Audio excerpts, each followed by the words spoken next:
Hello and welcome to this video. In this video, I am going to talk about the need to not being farsighted, right? Being short-sighted. That is the theme for this video. If you don't know me, I'm Christian, and I've built my own company with my business partner, where we help coaches and consultants basically never have to worry about clients again, giving them people to help because we don't feel that they should actually be doing that themselves. Alright, let's jump into this one. So, what do I mean with people having short-sightedness? This is a really important subject because everyone struggles from this unless you have started to learn from it yourself and started to actually implement things to change it. And I've suffered from this a lot myself, learned a lot from this a lot myself. I'm still learning a lot, and I'm still paying some of the consequences from this effect. Now, what is it that I'm talking about? Now, short-sightedness. This means that you're not looking far enough into the future. You're thinking about the present, you're in the present, and you're not really putting any attention or much detail into what will happen years from now. And this really stems down to the human really not being able to grasp the concept of time. Time is a really abstract subject for us humans to comprehend, and we actually don't really understand what time really is in life, because time is something that always passes, right? And you always look back and think, oh, now it's been a long time since I've been that young, I'm this old now, and what will happen in 5 years? Is like, it's really hard for us to set like concrete dreams and goals years into the future, because it's a very hard concept for us to think about, because it's the unknown. We don't really know what it is. We don't really know what it will hold, and we don't really have we can't see the future, right? We can't see the future, and it's hard for us to really see what will be going on, what will happen, what will change, because we don't know, right? And it's hard for us as humans to accept this and change this. And when we are planning for long term, I have a goal, I have a dream, but this is just, as I said, dreams. It's daydreaming. You look deeper into it, it's vague. There's no concrete plan. There's no action steps. There's really nothing. And this, they say, oh, I got it all long term, but in reality, they are reacting to all events on short-sightedness and short term, because they're not looking to really make decisions for the long term, because they can't really see a tangible result, whereas right now they can see that result and get that instant gratification which we so desperately crave these days.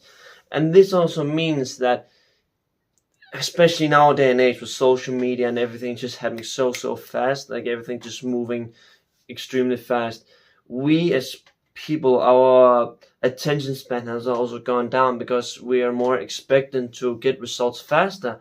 And this means when we're trying to work on something long term, it's actually not that pleasurable for us, and we tend to try to avoid it more than we maybe should.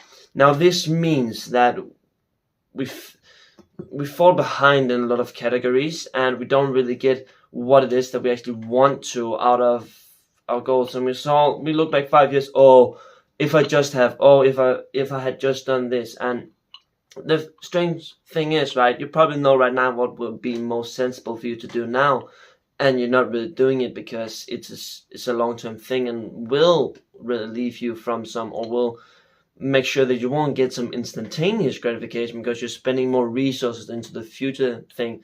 But then, like 20 years in the future from now, you look back and think, oh, I should have done that, so stupid.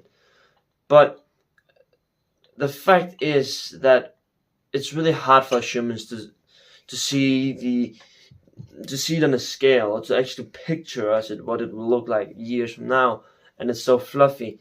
And we humans have this thing where, like, take what it is now, because it might not come again. So we just spend a lot of resources, time, and energy on things that are now. And sometimes we stick to things right now because of the ego, even though it's not good for long-term things, even though we started off as it may be. So we just hold on to it because we think that it will be better for us in the future.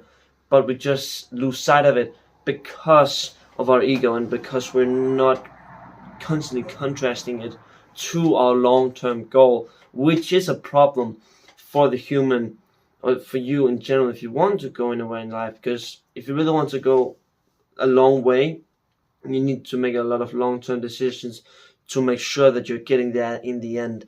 And if you're not making those decisions, if you're not trying hard and doing everything you can to really go as far as you can, you have to, and you're doing a lot of these short-term decisions, you'll end up with short-term results. Yes, you might get more fun now, but 20 years from now, you'll be in like the same situation.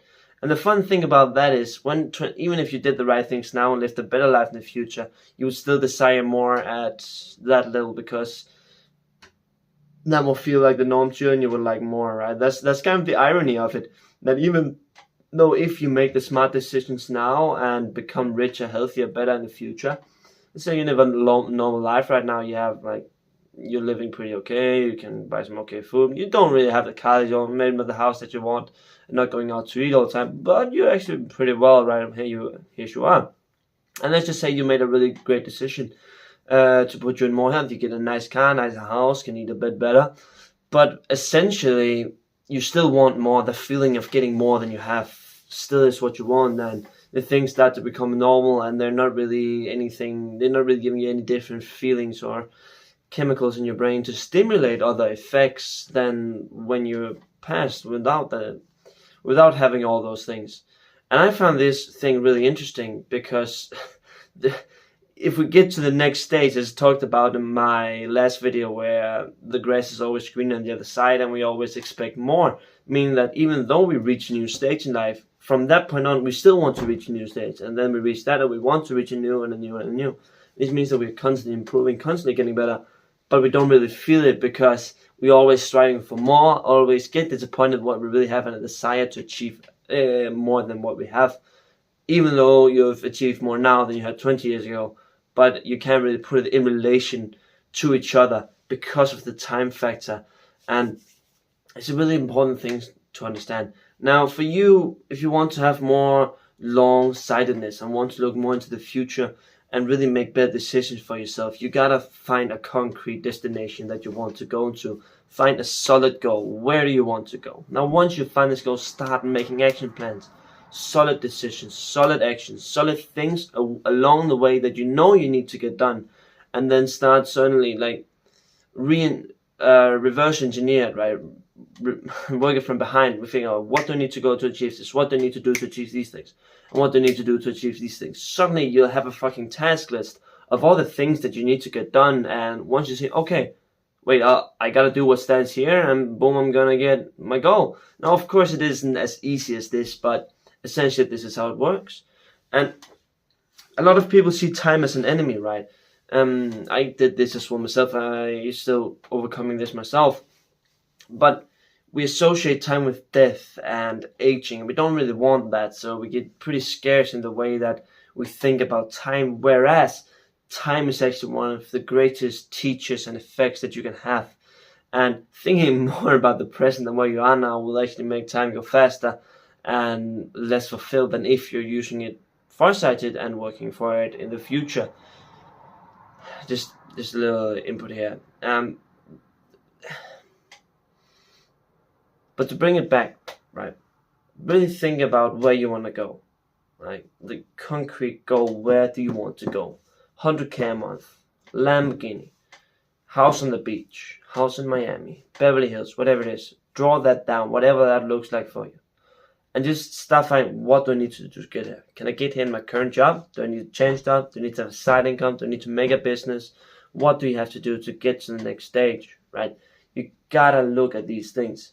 And if you do not look for this long-term thing, and if you don't do it, you'll maybe dream about going here, but if you don't have the concrete plan, you will make decisions that you think are good, but they are actually rather short-sighted, because you won't be able to know what to do to achieve your long-term things, and this ends up you being deluded, not getting the results you want, and not really ending up where you want, because you're just wasting your time and resources on stupid decisions which you really should not be making. And I could go on for this for a long time, because it is such a super important thing to understand. understand that we as humans are more inclined to make more decisions in the now, and it actually takes a lot from you as a person to go over that and start to make decisions for the future. So think about it. Make a plan. Make a list by list. Start planning. Time is your friend. You don't need to rush. You have a lot of time in front of you. At least I hope you do. You usually have a lot more than you have. Okay. So yeah, that's it for this video. If you liked it, give it a like, and if you want to see more of this kind of content, please leave me a subscribe, and see you soon.